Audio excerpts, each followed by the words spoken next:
आज हमारा लेक्चर किस टॉपिक पर है? केस थर्ड है किसके लिए? फॉर पर्टिकुलर इंटीग्रल के लिए जहां आपके पास कैपिटल एक्स की वैल्यू क्या होगी? एक्स हम।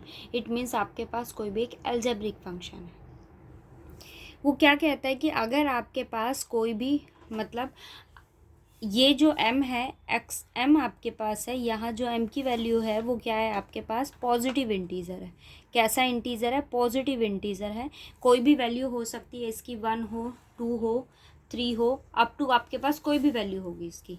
ठीक है, हमें क्या देखना है कि आपके पास जो भी अलजेब्रिक फंक्शन होगा, हम उसको सबसे पहले पर्टिकुलर इंटीग्रल निकालने के लिए आप उसको किस फॉर्म में लिखते हो? 1/f(d) xm की फॉर्म में हम लिखते हैं। ठीक है, आपके पास जो भी एफ ऑफ डी हो, आपको क्या करना है? इस एफ ऑफ डी में से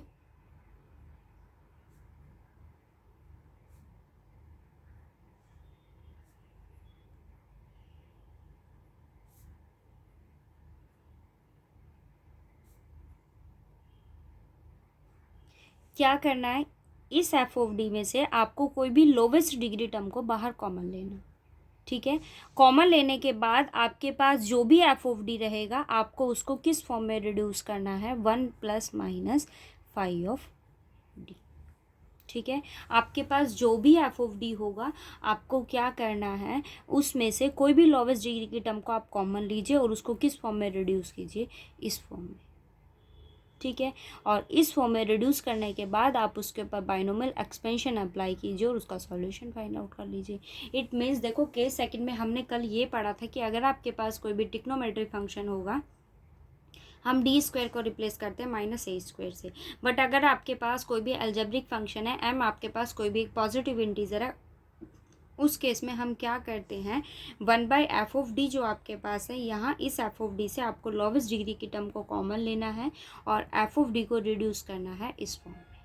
ठीक है, फॉर एग्जाम्पल जैसे अगर मैं बात करूँ, मेरे पास क्वेश्चन है d³ y/dx³ -13dy/dx + 12y = x।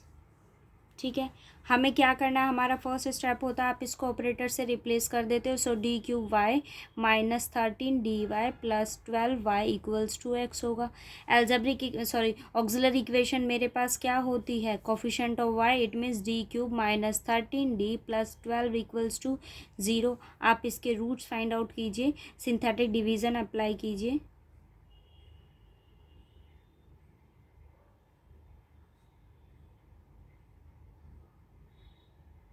इसके रूट्स आपके पास होंगे, एक रूट आपके पास 1 बनेगा, एक रूट आपके पास 3 होगा और एक रूट आपके पास क्या होगा इसका?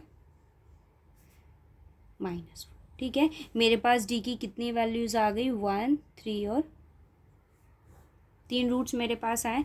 तो आपके पास जो सी एफ होगा वो क्या फॉर्म करेगा? C1 EX + C2 E3X + C3 E-4X। अब बात करते हैं PI की। PI हम कैसे निकालते हैं? 1/f(d) आपको लिखना है और आपके पास जो भी फंक्शन हो उसकी वैल्यू आप यहाँ सब्स्टिट्यूट कीजिए। ठीक है, अब एफ ऑफ डी की वैल्यू आप देखिए, एफ ऑफ डी मेरे पास क्या है? d³ -13d + 12x। Lowest degree की टर्म आपके पास क्या है? इसकी डिग्री 3 है, ये 1 है और इसकी डिग्री आपके पास 0 है। तो लोवेस्ट डिग्री की टर्म आपके पास क्या हुई? 12। मैंने क्या किया? 12 को बाहर लिया, 1/12 अंदर आपके पास क्या आएगा? 12 के प्लेस पर वैल्यू क्या आएगी? 1। नेक्स्ट टर्म मेरे पास क्या है? d³ -13d / 12 x as it is. अब देखो मेरे पास क्या फॉर्म बनी है? 1 और ये आपके पास क्या है? 5 ऑफ। ठीक है, और हमें रिड्यूस भी लोवेस्ट डिग्री की टर्म को कॉमन लेने के बाद इस फॉर्म में रिड्यूस करना पड़ता है और मेरे पास फंक्शन भी है इस फॉर्म में। ठीक है, अब देखो 1/12 बाहर एज इट इज आपके पास रहेगा। क्या फॉर्म मैंने बनाई है? 1 + 1/12 को मैंने यहाँ रखा, क्या है? d³ -13d। बाहर क्या है? x। अब आपको इस डिनोमिनेटर की टर्म को कहाँ लेकर जाना है? नोमिनेटर में। तो आपके पास 1/12 बाहर आएगा, अंदर क्या आ गया? 1 plus 1/12 D cube minus 13d, ऊपर जाएगी तो पावर क्या हो जाएगी माइनस, बाहर x एज इट इज़। अब देखो ये क्या फॉर्म बनाता है, 1 + 5/d। अब आपको यहाँ क्या करना है, बाइनोमियल एक्सपेंशन अप्लाई करना है।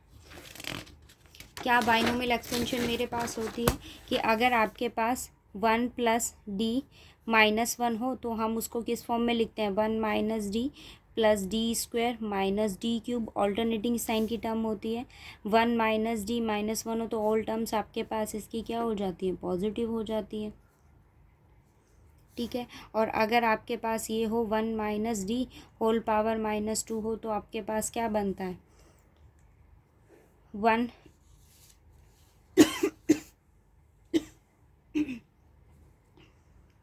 2d + 3d², अप टू ये वैल्यूज़ रहती हैं। और अगर ये दोनों आपके पास मतलब ये अपोजिट साइन के होंगे, ये पॉजिटिव है ये नेगेटिव है, तो वैल्यू कैसी होगी, ऑल्टरनेटिंग साइन की होगी। और अगर ये टर्म आपके पास 1 - d -3 हो तो क्या वैल्यू फॉर्म करेगा, ये 1 + 3d + 6d² अप टू। ठीक है, मेरे पास जो फॉर्म बन रही है 1/12 आपके पास बाहर है, क्या है, और 1 + d³ - 13d और क्या है 12 -1 x। फॉर्म क्या बन रही है, 1 + d फॉर्म है, 1 + d है और साइन पावर कैसी है -1, इसको अप्लाई कीजिए। 1/12 आपके पास यहाँ रहेगा, 1 + d है, 1 - d, d की वैल्यू अब आपके पास कंप्लीट वैल्यू ये है, सो 1 - d it means d³ - 13d/12 plus क्या आता है d², सो वैल्यू क्या बनेगी, d³ - 13d/12 whole square up to, बाहर क्या है x, 1/12 as it is x, इसको ओपन करेंगे, सो d³/12 + 13/12 d, इसको ओपन करोगे तो वैल्यू क्या होगी, d³/12 whole square plus 13/12 square d² minus 26d4/12 up to, और बाहर मेरे पास क्या है x। ठीक है, अब देखो 1/12 एज इट इज़ x। अब केसेस देखो, आप 1 को x से मल्टीप्लाई करोगे x, d³ x बनेगा। इस चीज़ को अपने माइंड में रखना। आप देखो मेरे पास जो भी टर्म है यहाँ मैं किससे मल्टीप्लाई करूँगी, इस कंप्लीट एक्सपेंशन को d से, तो आप यहाँ ऐसा नहीं लिख सकते x d³, ऐसा नहीं लिख सकते आप। इसका मतलब ये है कि d³ x, इट मीन्स आप x का 3 टाइम्स उसको क्या कर रहे हो, डिफ्रेंशिएट कर रहे हो, इसका मतलब ये नहीं है। ठीक है, क्या है d³ x, x का 3 टाइम्स डेरिवेटिव करेंगे उसकी वैल्यू आपके पास क्या होगी 0, इट मीन्स ये वैल्यू क्या हो गई 0। 13/12 d, इट मीन्स आप x को कितने टाइम्स डिफ्रेंशिएट करोगे, 1 टाइम डिफ्रेंशिएट करोगे, उसकी वैल्यू क्या आएगी 1। 3 टाइम्स पे ही डेरिवेटिव 0 तो आगे तो उसका डेरिवेटिव क्या रहेगा 0 रहेगा। 1 टाइम डेरिवेटिव करोगे सो 1, 2 टाइम डिफ्रेंशिएट करोगे तो क्या हो जाएगा 0, सारी वैल्यू इसका हो गई 0, आपके पास क्या वैल्यू आ गई। और हम कंप्लीट सॉल्यूशन को कैसे फाइंड आउट करते हैं, CF आपके पास क्या था C1ex + C2e3x + C3e - 4x, और PI मेरे पास क्या आया है 1/12 x + 13/12। ठीक है, आपके पास जो भी फॉर्म हो आपको क्या करना है, उसके अंदर जो भी फाई ऑफ डी हो आप उसको क्या करोगे, इन एक्सपेंशन के अकॉर्ड, मतलब आप लोवेस्ट डिग्री की टर्म को क्या लोगे, कॉमन लोगे, और 1 + d या जो भी आपके पास टर्म बनेगी उस टाइप पे उसे फॉर्म, मतलब उस फॉर्म में, इट मीन्स आपको 1 + -φ ऑफ डी की फॉर्म में उसको क्या करना होगा, रिड्यूस करना होगा। इस फॉर्म में आप उसको रिड्यूस कीजिए, और रिड्यूस करने के बाद आप उस पर एक्सपेंशन अप्लाई कीजिए कि कौन सा बाइनोमियल एक्सपेंशन उस पर फॉर्म कर रहा है, और जो भी बाइनोमियल एक्सपेंशन उस पर फॉर्म करेगा आप उस पर एक्सपेंशन लगा दीजिए, और जो भी आपके पास अलजेब्रिक फंक्शन होगा उसको अंदर मल्टीप्लाई कीजिए। मल्टीप्लाई का मतलब ये यहाँ बिल्कुल नहीं आता कि A B equals to B A, ऐसा कुछ नहीं है। आपके पास यहाँ ऑपरेटर्स हैं, डी कोई कांस्टेंट वैल्यू नहीं है, डी कोई वेरिएबल नहीं है, डी एक ऑपरेटर है जो क्या फॉर्म करता है, D by D x form करता है। इट मीन्स आपके पास जो डी है वो क्या फॉर्म कर रहा है, एक डेरिवेटिव फॉर्म कर रहा है। तो वो डिपेंड करता है कि आपके पास जो अलजेब्रिक फंक्शन होगा उसके कितने टाइम्स वो डेरिवेटिव करेगा, ठीक है। और उसके बाद आप उसको डिफरेंशिएट कीजिए, इसको सॉल्व कीजिए, सॉल्यूशन आपके पास है।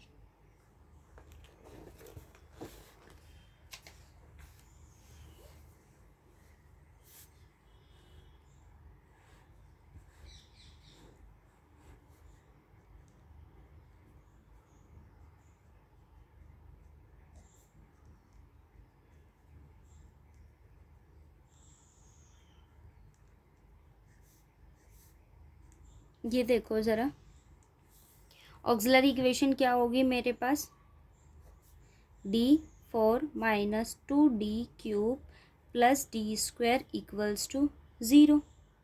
यही ऑक्सिलरी इक्वेशन होगी। आपको क्या इसके बनाने पड़ेंगे, आपको इसके रूट्स फाइंड आउट करने होंगे, ठीक। देखो आप इसके रूट्स फाइंड आउट कीजिए। मैंने क्या किया, d² कॉमन लिया, क्या वैल्यू होगी, d² - 2d + 1 = 0। क्या वैल्यू आई, d², ये परफेक्ट स्क्वायर बन रहा है किसका, d - 1 whole square = 0। Two terms का product 0, so d² = 0 and d - 1 whole square = 0। तो आपके पास 4 रूट्स आ गए, 0 0 और 1 और 1। सॉल्यूशन क्या निकलेगा, c1, ये रिपीटेड है, x, c2 e⁻0x + c1 c2 और नेक्स्ट टर्म आएगी c3 c4x e⁻1x, ठीक है। तो क्या वैल्यू आपके पास आ गई, c1 x c2, ये वैल्यू 1 हो जाएगी, + c3 x c4 ex, ठीक है। अब बात करते हैं हम किसकी, पी की। ये हमारे पास क्या था, कॉम्प्लीमेंट्री फंक्शन। पी कैसे फाइंड आउट करते हैं, 1/f ऑफ डी, और यहाँ आपके पास क्या है, x3, ठीक है। अब वैल्यू फाइंड आउट कीजिए, 1/f ऑफ डी की वैल्यू मेरे पास क्या है, d4 - 2d³ + d² x³। अब फर्स्ट स्टेप आपका क्या होना चाहिए, जो भी लोवेस्ट डिग्री की टर्म होगी आप उसको कॉमन लोगे। यहाँ लोवेस्ट डिग्री की टर्म मेरे पास क्या है, 4 3 2। मैंने किसको कॉमन लिया, d² को, बाहर आ गया d², अंदर क्या वैल्यू आपके पास बनी, d² - 2d + 1, बाहर कौन है, x³, 1/d² as it is, 1/, इसको मैं ऐसा लिख सकती हूँ, 1 + d² - 2d, बाहर कौन है, x³। अब डिनोमिनेटर को कहाँ लेकर जाओगे, ऊपर नोमिनेटर में, सो 1/d² तो बाहर आपके पास एज इट इज़ रहेगा, ये तो एज इट इज़ रहेगा। इसको जब आप ऊपर लेकर जाओगे तो क्या फॉर्म करेगा, 1 + d² - 2d, होल पावर क्या बनेगी, -1, x³ आपके पास रहेगा। अब देखो ये क्या फॉर्म करता है, 1 + φ ऑफ डी। हम क्या करेंगे, एक्सपेंशन अप्लाई करेंगे, 1 प्लस नेगेटिव है आपके पास, ये अपोजिट साइन के हैं, तो क्या होगा, एक्सपेंशन में ऑल्टरनेटिंग साइन लगेंगे। तो अप्लाई कीजिए, 1/d² आपके पास बाहर है, 1 - d, it means d² - 2d, ठीक है। आप अपने माइंड में ये चीज़ फिक्स रखना कि आप एक्सपेंशन को तब तक ओपन करोगे जब तक आपके पास इसके डेरिवेटिव की नॉन ज़ीरो वैल्यू नहीं आ जाती। जहाँ आपके पास ज़ीरो हो जाती है आप स्टॉप कर जाओ, ठीक है। स्क्वायर करते हो तो आपके पास plus D square minus 2d whole square होगा। और नेक्स्ट टर्म भी मैं लिख देती हूँ, हम लोग चेक कर लेंगे कि वैल्यू इसके पास नॉन ज़ीरो कहाँ रहेगा, एक्स क्यूब। ठीक है, अब आप देखो 1/d² बाहर रहेगा, इसको आपको नहीं छेड़ना। एक्स क्यूब है एज इट इज़ रहेगा, माइनस d²। एक्स क्यूब को मैं बारी बारी अंदर मल्टीप्लाई कर रही हूँ। चलो पहले ओपन कर लेते हैं इसको।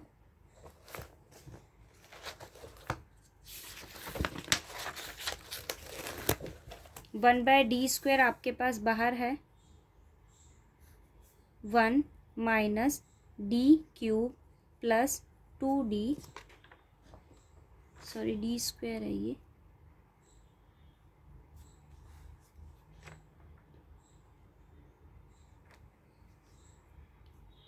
प्लस d² माइनस 2d पे होल स्क्वायर का फार्मूला जब हम ओपन करेंगे तो क्या वैल्यू होगी, d4 plus 4d² minus 2ab, so minus 4d³। ठीक है, नेक्स्ट टर्म हमारे पास क्या है, माइनस होल क्यूब है, इसका क्यूब करेंगे तो वैल्यू क्या होगी, d6 minus 8d³ minus 3d5 हो जाएगा ये, और प्लस इसका स्क्वायर करेंगे, सो 6 स्क्वायर स्क्वायर क्या हो जाएगा, वैल्यू 4। ठीक है, अप टू आपके पास एक्स क्यूब बाहर है। अब देखो 1/d², एक्स क्यूब को इधर मल्टीप्लाई करोगे so X cube minus d² X cube plus 2d(x³). d4 है, इट मीन्स आपको एक्स क्यूब का क्या करना पड़ेगा, 4 टाइम्स डेरिवेटिव। देखो 1 टाइम डिफ्रेंशिएट करते हो सो 3x², 2 टाइम डिफ्रेंशिएट करोगे तो क्या आ जाएगा, 6x। 1 टाइम डिफ्रेंशिएट करोगे सो 3x² होगा, 2 टाइम डिफ्रेंशिएट करोगे सो 6x हो जाएगा, थर्ड टाइम उसको डिफ्रेंशिएट करोगे सो 6 हो जाएगा, फोर्थ डेरिवेटिव पे वैल्यू क्या आ जाएगी, 0, तो लिखने की नीड नहीं है। इस पर देखो ये हो सकता है 4d² x³ minus 4d³ x³, 4d² x³ d³ और x³। आगे ये 6 है, ये 3 है, तो 3 टाइम्स डेरिवेटिव पॉसिबल है, माइनस माइनस आपके पास क्या हो गया, प्लस d³ x³। आगे तो कहीं पॉसिबल नहीं है। ठीक है, सो ये आपको चेक करना पड़ेगा। ऐसा हो सकता है कि अगर इसको कोई देखे तो वो ये सोच सकता है कि अगर ये क्यूब है, यहाँ पावर 6 बनेगी, इट मीन्स इससे आगे डेरिवेटिव पॉसिबल नहीं होगा। ऐसा कुछ नहीं है, आपको चेक करना पड़ेगा कि ये 6 है तो ये डेरिवेटिव पॉसिबल नहीं हो सकता, बट मे बी इसके पास कोई ऐसी टर्म एग्जिस्ट करती हो होल क्यूब में जो इसका 3 टाइम्स डेरिवेटिव आपके पास एग्जिस्ट कर जाए, तो वो चेक आपको करना पड़ेगा। 4 टाइम डेरिवेटिव पर भी आपको ये चीज़ माइंड में रखनी पड़ेगी कि उसके पास कोई टर्म ऐसी है जहाँ डेरिवेटिव नॉन ज़ीरो आपको वैल्यू देता हो, अदरवाइज फिर आपके सॉल्यूशन में गड़बड़ हो जाएगी। ठीक है, अब आप इसको अंदर वाली टर्म को ओपन कीजिए, d² x³, 2 टाइम इसको डिफरेंशिएट करो, 1 टाइम डिफरेंशिएट करोगे सो 3x², 1 टाइम इसका डेरिवेटिव करोगे तो क्या बनेगा, 3x², 2 टाइम करोगे सो 6x, वैल्यू क्या आ गई। ठीक है, माइनस ये क्या कहता है, 1 टाइम इसको डिफरेंशिएट करना है, वैल्यू क्या आएगी, 3x², 2 से मल्टीप्लाई करोगे तो 6x²। ठीक है, 2 टाइम डिफरेंशिएट करोगे किसको, x³ को, क्या वैल्यू देगा, 6x, 6 × 4 यानी कि 24x। 3 टाइम्स डिफरेंशिएट करो, 1 टाइम डेरिवेटिव करते हो 3x², 2 time 6x, third time derivative करोगे तो क्या वैल्यू देगा, 6, सो -24। 3 टाइम्स डेरिवेटिव करोगे तो क्या वैल्यू देगा, 6 वैल्यू देगा आपको। ये 1 टाइम डेरिवेटिव, ये सेकेंड टाइम डेरिवेटिव, एक बार और डेरिवेटिव करोगे तो वैल्यू क्या आएगी, 6, 48। ठीक है, ये वैल्यू मेरे पास आ गई। अब आपको क्या करना है, 1/d² x³ 6x², एक x की टर्म ये रही, एक टर्म ये रही, और एक कांस्टेंट वैल्यू आपके पास ये रही, और एक टर्म आपके पास क्या है इसकी, 48 है। अब ये कांस्टेंट वैल्यू कितनी हो गई, +18x, और ये क्या हो गया, 24। ये भी पॉजिटिव वैल्यू रहेगा। ठीक है। अब मैंने आपको बताया था कि डी का मतलब आपके पास क्या होता है, डेरिवेटिव होता है। डी ऑपरेटर का मतलब क्या होता है, d/dx, बट 1/d का मतलब आपके पास क्या होता है, इंटीग्रेशन होता है। अब आप ज़रा इस 1/d² को देखो, 4 टर्म्स आपके पास है, चारों टर्म्स पे आपको उसको अप्लाई करना होगा। 1/d² x³ plus 6 1/d² x² plus 18 1/d² x plus 24 1/d²। इसका मतलब आपके पास क्या होता है, 1/d का मतलब होता है आप उसको इंटीग्रेट करते हो, और d का मतलब क्या होता है, आप उसको डिफरेंशिएट करते हो। यहाँ अगर देखो तो वो आपको क्या कहता है, आपको इसको 2 टाइम्स इंटीग्रेट करना है। कितने टाइम्स इंटीग्रेट आपको इसको करना है, 2 टाइम्स इंटीग्रेट करना है। आप इंटीग्रेट कीजिए, x³ का आप एक बार डेरिवेटिव करते हो तो वैल्यू वो आपको क्या देगा, x4/4। एक बार मैंने इंटीग्रेट किया, एक बार और आप इसको इंटीग्रेट करोगे तो वो क्या वैल्यू देगा, x5/5। 4 × 5 आपके पास क्या हो जाएगा, ठीक है। प्लस आपके पास यहाँ क्या वैल्यू है, 6। आप इसको एक बार इंटीग्रेट कीजिए तो क्या वैल्यू देगा, x³/3। मैं इसको दोबारा इंटीग्रेट करूँगी, आप इसको एक बार और इंटीग्रेट कीजिए तो वैल्यू क्या देगा, x4/12। ठीक है। ये क्या है, 18। एक बार आप इसको इंटीग्रेट करोगे तो वैल्यू क्या देगा, x²/2। अगेन इसको इंटीग्रेट करोगे तो वैल्यू आपको क्या मिलेगी, x³/6। ठीक है। एक बार इंटीग्रेट करोगे, ये तो कांस्टेंट वैल्यू, क्या वैल्यू देगा, x। अगेन इंटीग्रेट करोगे तो वैल्यू ये आपको क्या देगा, x²/2। तो मेरे पास PI क्या आया, x5/20 plus x4/2 plus 3x³ plus 12x²। सो आपका कंप्लीट सॉल्यूशन क्या हो गया, C1 plus x C2 plus C3 x C4 EX plus x5/20 plus x4/2 plus 3x² plus 12x²। ठीक है। ये कंप्लीट सॉल्यूशन हो गया। सो अगर आपके पास अलजेब्रिक फॉर्म होगी तो आपको क्या करना होगा, अलजेब्रिक फॉर्म में आपको लोवेस्ट डिग्री टर्म को कॉमन लेना होगा और गिवन इक्वेशन को किस फॉर्म में रिड्यूस करना होगा, 1 + f(d) की फॉर्म, 1 ± f(φ)(d) की फॉर्म में आपको रिड्यूस करना होगा। और यहाँ से क्या अप्लाई करनी होगी, बाइनोमियल एक्सपेंशन। क्वेश्चंस ट्राई करना, कोई डाउट हो तो आप ग्रुप में मैसेज ड्रॉप कर